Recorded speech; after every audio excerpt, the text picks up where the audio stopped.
Audit officials reveal abnormally high costs of youth hostel fixtures. Government provides subsidies for vehicles using liquid petroleum gas as fuel. And King Charles III highlights the bond between the UK and US while addressing the American Congress.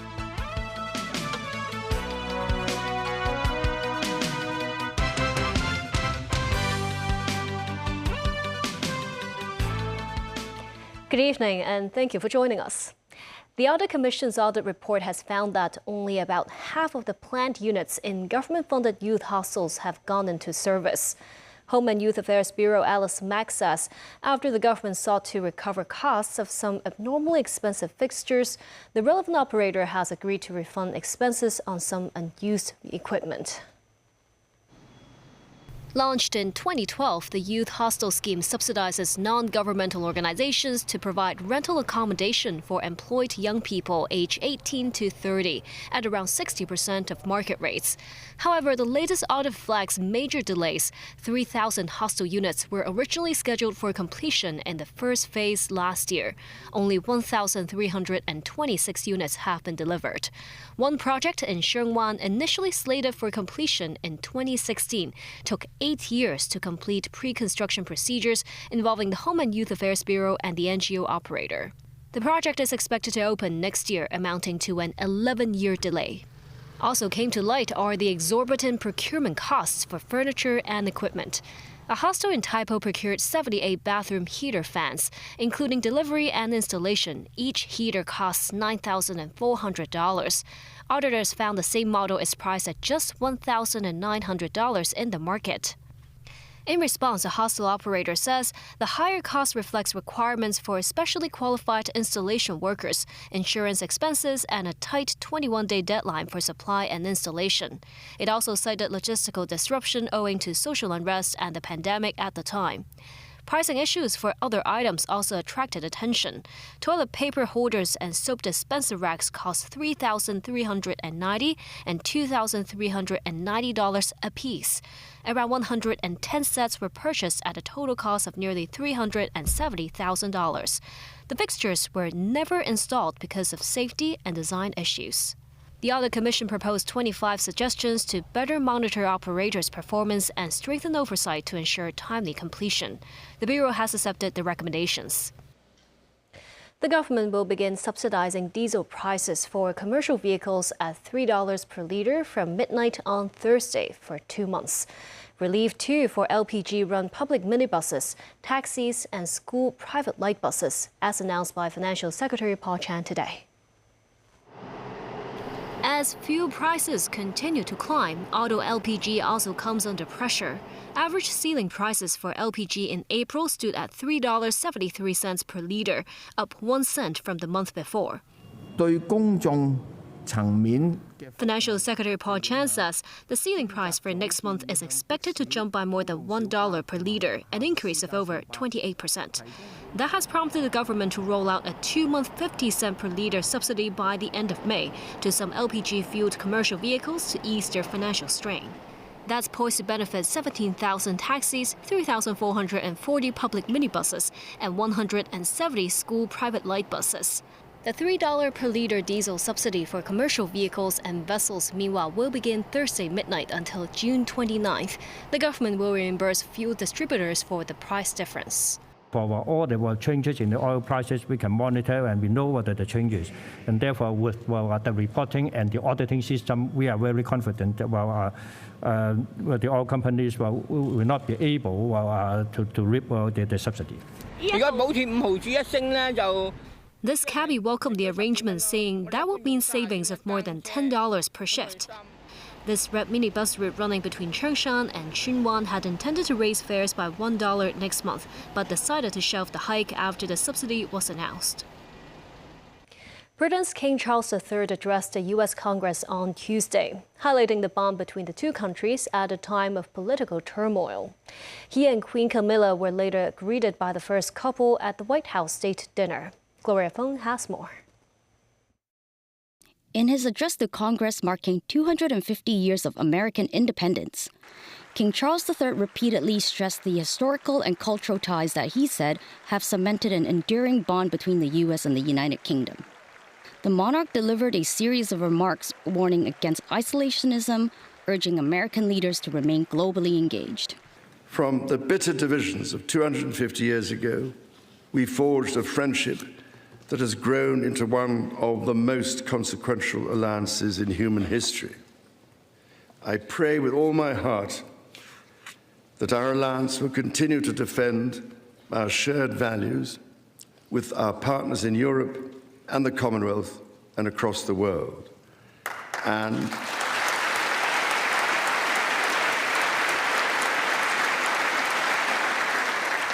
that we ignore the clarion calls to become ever more inward-looking. He also called for a resolve in supporting Ukraine and defending the NATO alliance, noting that transatlantic bonds cannot rely solely on past achievements.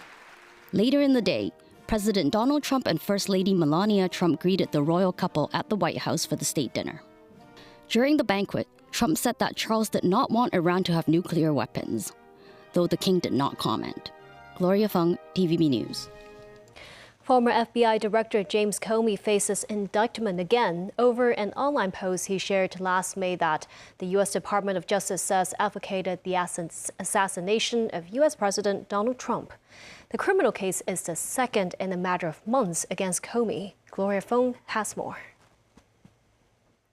A social media post of seashells arranged in the numbers 8647 lands ex-FBI Director James Comey a second indictment. Officials say the post is considered a call to harm President Donald Trump. U.S. Attorney General Todd Blanche confirmed a grand jury indictment against James Comey on 2 counts relating to making and transmitting threats. Both carry a maximum term of 10 years imprisonment and were brought in the Eastern District of North Carolina, where Comey took the photo. You are not allowed to threaten the President of the United States of America. That's not my decision. That's Congress's decision in a statute that they passed that we charge multiple times a year. And so whether there is a defense, as you just described, maybe there is, but the government will have evidence. I am not going to talk about the evidence that we have. That's unfair to him. It's unfair to the prosecutors, but it's enough to say that the grand jury returned an indictment. Comey was questioned by Secret Service last May and deleted the post shortly after it was made, writing that he didn't realize some people would associate those numbers with violence and that he opposed violence of any kind. As FBI chief, Comey led the initial stage of the probe into whether the 2016 Trump campaign conspired with Russia to influence the election. Comey was fired by Trump months into the president's first term, and they have openly feuded ever since. Comey's lawyers have yet to respond to requests seeking comment. Gloria Fung, TVB News.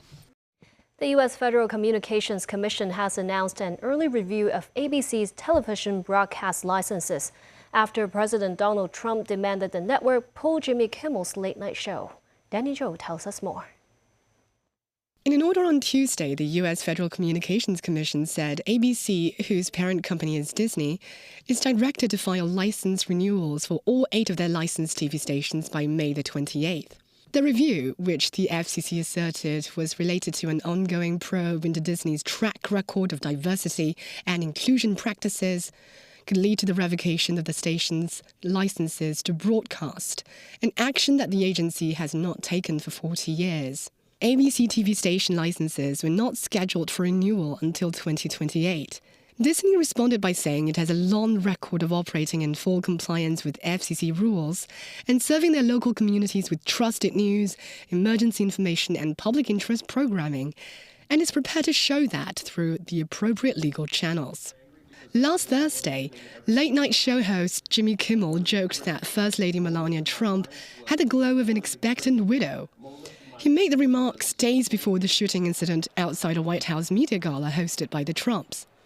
President Donald Trump lashed out at Kimmel's call to violence on social media on Monday and said he should be immediately fired. During his monologue on Monday night's show, Kimmel said his comment last week was obviously a light roast about the couple's age difference, about the fact that Trump would be 80 and his wife turned 56 this month. Kimmel added, "It was not by any stretch of the definition a call for assassination." Meanwhile, Senate Commerce Committee Chair Ted Cruz strongly rebuked the FCC decision, stating it is not the government's job to censor speech. The only Democrat commissioner at FCC, Ana Gomez, noted ABC could challenge the agency's review of its station's licenses in the courts. Danny Zhou, TVB News. And still ahead, U.S. Marines board ships while the United Arab Emirates leave OPEC. LegCo passes the appropriation bill for Hong Kong's budget. And the former Japanese Prime Minister urges Sanae Takaichi to apologize for her Taiwan rhetoric.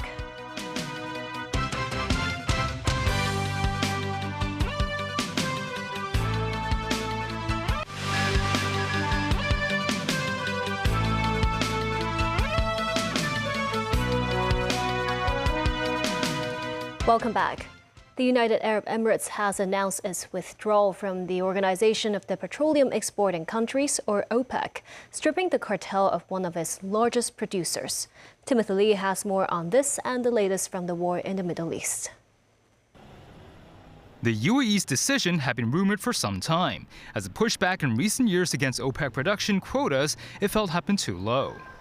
This is all coming as the whole Middle East is still reeling from the Iran war. Iran had targeted Gulf Arab oil infrastructure as well as natural gas sites, and many of these producers in the region are unable to get their oil and natural gas out to market because Tehran maintains its chokehold on the Strait of Hormuz. So the UAE is making this decision now as global markets are unsettled, and as it moves into the future, it will be setting its own path and potentially butting up against the OPEC that it once belonged to.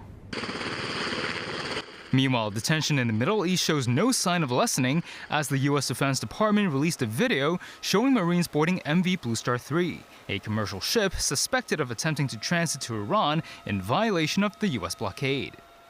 The U.S. Central Command said so far 39 vessels have been redirected to ensure compliance with the blockade. And in Iran, the country's army spokesman said his country does not consider the war with the U.S. and Israel to be over. Brigadier General Mohammad Akrami Nia said it has updated its target database during the ceasefire. He also said the naval forces control the eastern part of the Strait of Hormuz, while the Revolutionary Guard is responsible for security in the western part. Timothy Lee, TVB News. Vice Premier He Lifeng says China welcomes more foreign businesses to deepen cooperation with China and participate in the development of the Guangdong, Hong Kong, Macau Greater Bay Area. The remark was made while meeting the representative of British-founded Hong Kong-based conglomerate Jardine Matheson. This as He Lifeng met the company's executive chairman Ben Keswick in Beijing. The vice premier says during the 15th five-year plan period, China will unwaveringly expand high-standard opening up, creating broader market opportunities for foreign enterprises. Keswick says Jardine Matheson is confident in China's development prospects and will continue to deepen its presence in the Chinese market and make contributions to the sustained development of trade relations between Britain and China. The Legislative Council passes the appropriation bill for the budget in its third reading. Financial Secretary Paul Chan also signals the city's first quarter economic growth rates are expected to show continued positive momentum. Lawmakers resumed the second reading on the appropriation bill this morning. At the legislature, Financial Secretary Paul Chan says short-term downside risks to the global economy have markedly increased because of the Middle East tensions. But he notes the blow could be cushioned by the mainland's steady economic development and a range of Hong Kong's economic indicators which have delivered satisfactory performances.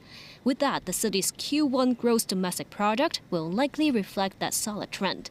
We will closely monitor the situation and changes in oil prices, conduct ongoing dynamic assessments, and adjust measures based on actual conditions and needs. If energy prices remain high or rise further, it will increase inflationary pressures in major economies, which in turn will affect their monetary policy directions and interest rate trends, and the global capital flows as well. As a small and open economy, Hong Kong will inevitably be affected by the external environment. We will prepare for various scenarios.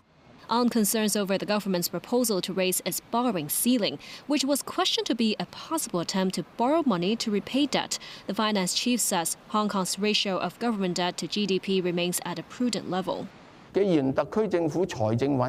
If the government's financial position is stable, then we are going to issue shorter tenor bonds to lower the interest payment. It doesn't mean that we don't have the capabilities to issue bonds with longer tenors.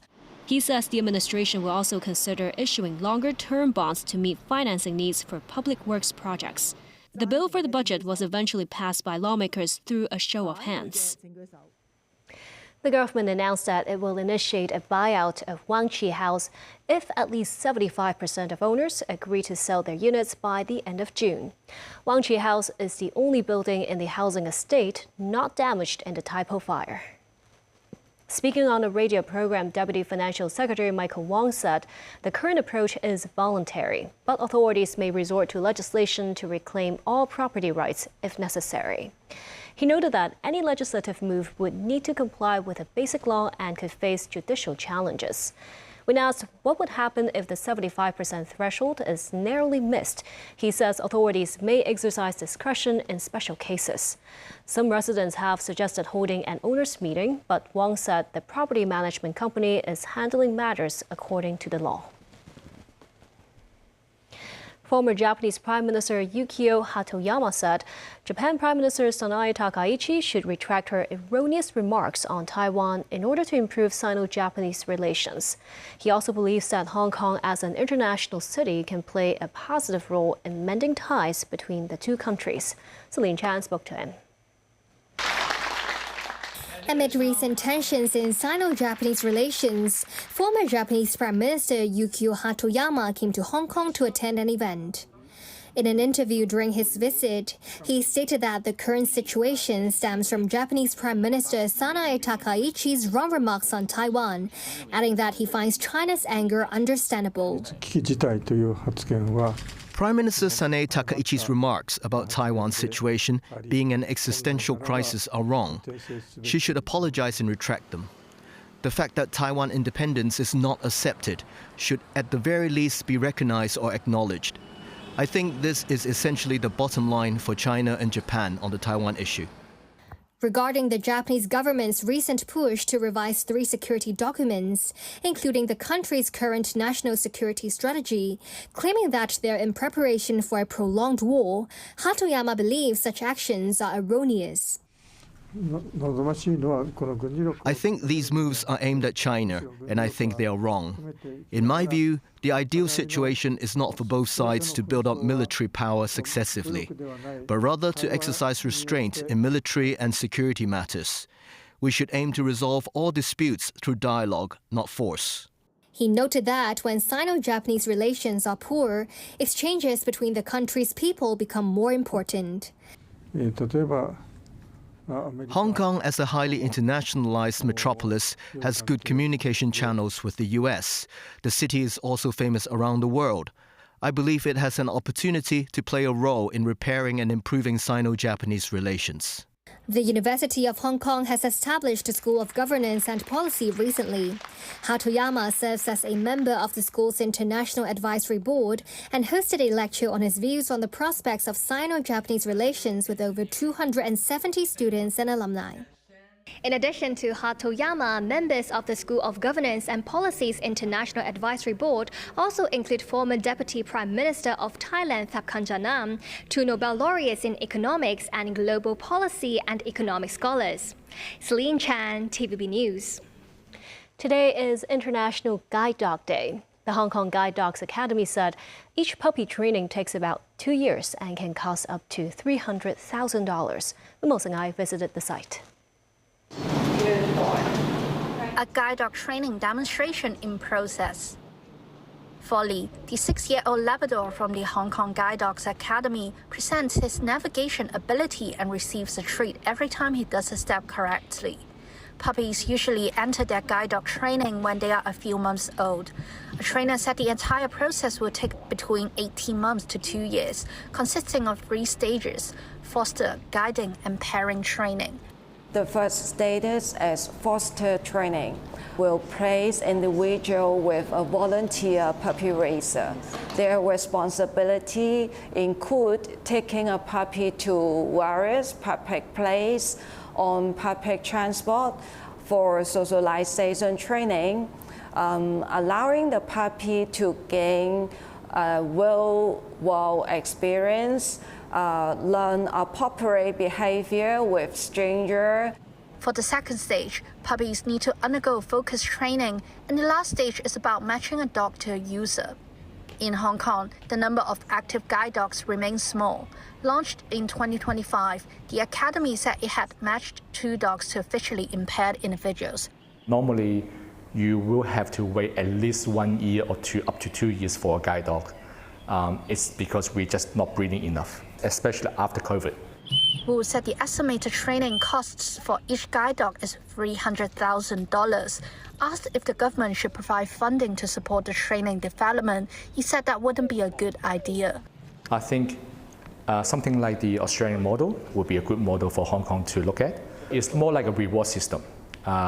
You do your work, you have done well, then the government gives back the money that you have spent on your training and your guide dog and the breeding, the raising, the training, everything. Apart from breeding and training, the site has another hidden past that's well known. The Academy is located at the former Lau Fau Shan police station, a Grade 3 listed building. Behind me is a detention cell where visitors can come explore the history of the architecture. Mamos 9, TVB News. And that's the news. Thank you for watching.